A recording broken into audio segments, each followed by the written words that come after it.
욥기 4장부터 37장까지는 욥과 또 세 친구 그리고 엘리후의 대화가 이어지죠. 이들의 대화에서 욥의 고통과 또 고난 가운데 하나님은 어디 계시고 또 고통의 이유가 무엇인지를 찾아가는 과정이 이 대화들 가운데 나옵니다. 그런데 재미있는 건 욥의 80%를 차지하는 이 욥과 친구들의 대화가 잘 진행이 되지는 않습니다. 왜냐하면 욥은 고통 중에 겨우 살아가는 자신의 이야기를 하지만 이 세 친구들은 머리로만의 신앙으로 남의 이야기를 하고 다른 사람의 욥의 고난을 판단하기 때문이죠. 욥의 친구들은 하나님을 이러셔야 돼 라는 답을 정해놓고 자신이 만든 틀 안에서 하나님을 이야기를 합니다. 욥은 지금 자신이 만들어 놓은 하나님이 무너지고 있는데 친구들은 자신이 만들어 놓은 하나님을 이야기하는 거죠. 그러니까 고난을 당하기 전까지는 모르는 거죠. 또한 욥도 고난에 대해서 그 이유를 찾으려고 애쓰지만 뚜렷한 이유를 하나님께서는 이야기해 주지 않습니다. 욥이 무수히 기도했겠죠. 고쳐달라고, 또 살려달라고, 또 이 고난의 이유가 있으면 알려달라고 무수히 이야기하고 기도했겠지만 하나님은 침묵하십니다. 한편으로는 욥은 인간의 지혜로 하나님을 온전히 이해할 수 없기에 모든 고난을 인과응보적으로 해석해서는 안 된다라고 계속 친구들에게 이야기를 합니다. 또 한편으로 욥도 기도하면서 신앙을 유지하면서 하나님의 위로의 설명을 듣고 싶어 했겠죠. 욥도 연약한 우리와 같은 인간이지 않습니까?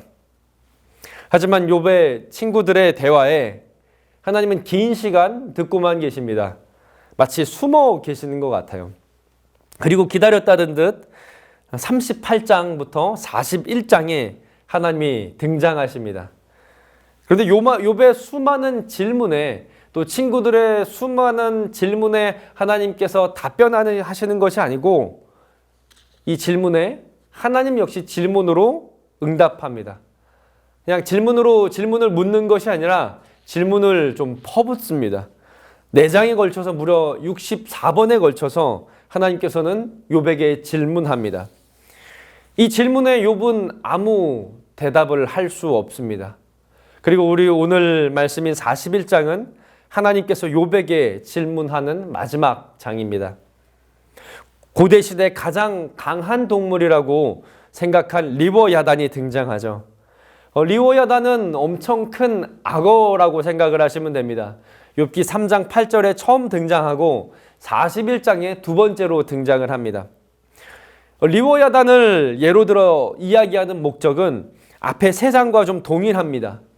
인간의 절대적인 한계와 무력함을 드러내는 거죠.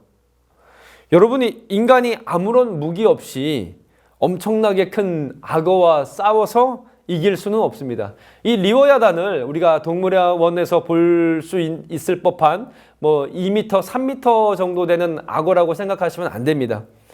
10m 이상 엄청난 사이즈를 가지고 있는 괴물과 같은 악어입니다. 사람의 신체는 어떤 사람의 신체도 리워야단의 강력한 이빨 앞에서는 그저 산산조각이 나버리는 거죠. 그래서 하나님이 이렇게 묻습니다. 낚시로, 그물로 리워야단을 잡을 수 있겠느냐? 창으로 갑옷보다 더 튼튼한 리워야단의 몸을 뚫을 수 있겠느냐? 말도 안 되는 거죠. 그러니까 41장 전체에 걸쳐서 이 리워야단의 실물 예시를 통해 인간이란 존재가 티끌과 같은 존재라는 것을 철저하게 느끼게 하나님께서는 피조물인 리워야단을 통해서 이야기를 하십니다. 하나님께서 창조하신 창조물을 통해서 인간에게 알려주시는 거죠. 하지만 인간의 죄성은 인간이 상황이 조금이라도 좋아지면 모든 것을 할 수 있다라는 교만에 빠집니다. 이러한 교만은 3천, 4천년 전과 엄청난 과학기술의 발전을 이룬 지금과 큰 차이는 없습니다. 많은 학자들은 이야기를 합니다. 인간이 발견해낸 것은 아주 조금에 불과하다고 이야기를 합니다.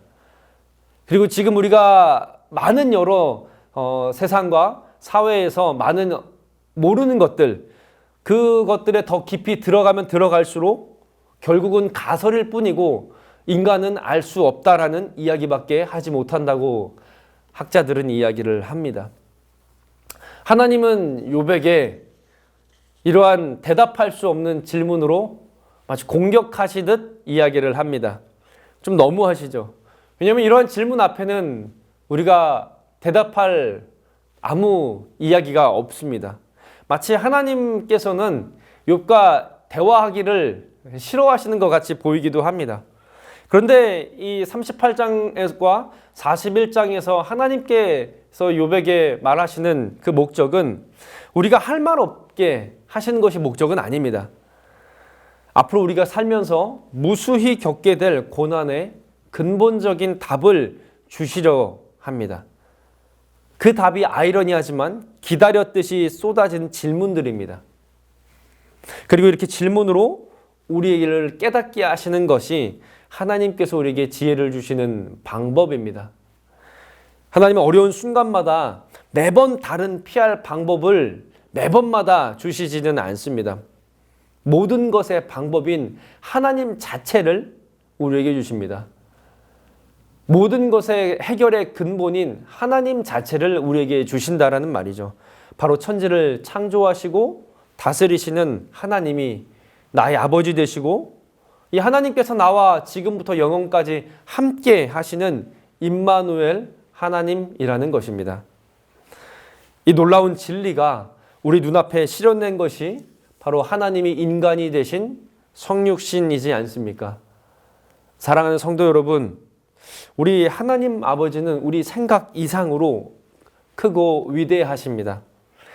세상적인 든든한 백 정도가 아니라 영원한 우리의 믿음의 아버지이십니다. 그리고 아버지는 자녀를 결코 버리지 않습니다. 이 믿음으로 우리 남은 2023년을 살아가고 다가올 2024년을 준비합시다. 여러 가지 해결되지 않은 것들은 아직도 우리 기도 제목으로 남아있고 아직도 알 수 없지만 그 크신 하나님의 지혜와 하나님의 계획과 하나님의 뜻 안에선 모든 것이 의미가 있고 이유가 있고 목적이 있다라는 것에 우리가 신뢰하며 믿음으로 한 해를 잘 마무리했으면 좋겠습니다.